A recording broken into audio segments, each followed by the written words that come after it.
Hello everyone, my name is Ruhi Jain, parents coach and counselor from Dehradun, Uttarakhand. I have read it somewhere that power of word is immense. I totally believe, being from this profession, I am up for the statement because I believe that the words that we use forms a communication ground. Once we have a healthy communication, then our relationship is sure to sustain. In this video today, I'm going to talk about how parents can build on communication with their children.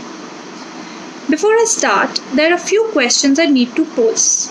Have you ever wondered why your child is secretive? Have you ever wanted that your child should start sharing his or her concerns? Have you ever tried to build on a healthy relationship through communication but felt that it hasn't worked? If communication relationship with your child has been there here as a concern, then this video is definitely for you, so watch it till the end. So today I'm going to talk about the 5 C's that lead to a healthy communication. The first 3 C's, that are connect, communicate and complement, are like the do's for a healthy communication, and the last 2 C's, which are criticism and comparison, are like the 2 don'ts which you have to avoid all the time. So, to start with, I would say that connect and communicate go hand in hand. If you are able to connect to your child, if you are able to make your child believe that you are always there, it will lead to a healthy communication. There are few quick tips for connection and communication to happen strongly, which I'm going to put forward. Follow what the child is showing to show that you are interested in the same thing. Use descriptive statements which will also add on to the child's vocabulary.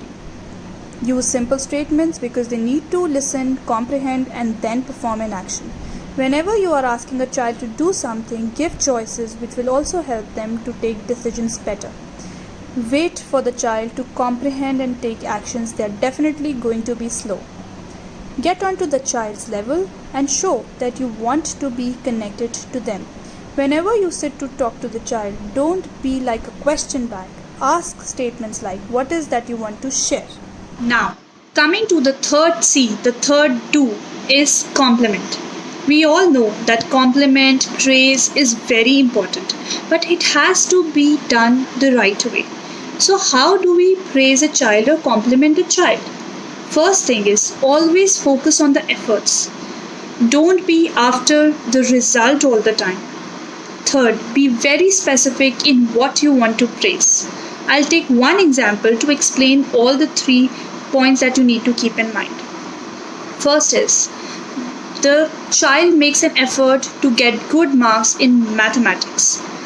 The result, the marks increment might not be very good, but you have seen that the child has put in the efforts. So it's important to praise the effort, to praise the process, and not the result all the time. Third, you have to praise the child for efforts in mathematics, because if we end up saying that you are an amazing kid, you are so intelligent, you are very smart, so you're sort of leading to forming of a pseudo image, which means that when you're praising holistically, so you're praising and appreciating the child as he or she is.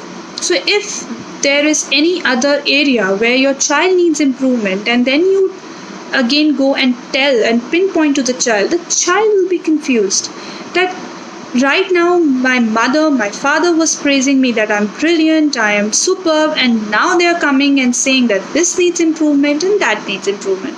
So just be very specific in what you are praising. Moving on to the don'ts. The first one is comparison. Very easy to understand that any sort of comparison is not good.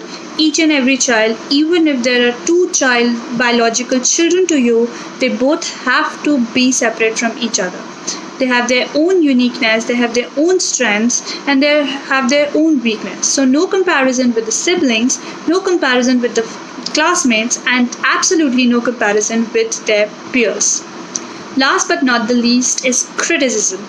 We have to avoid any sort of criticism, because when we criticize, we are sort of tagging the child, we are labeling a child into a category. And when we do that, we are stopping all the possibilities of exploration and growth. We are sort of telling the child that this is your category. Once the child accepts that category, it is very difficult to remove it from here and make the child go onto the path of improvement. I hope you all have understood how you need to build on the communication. So, till my next video, stay tuned, stay safe, stay home, and have a good day.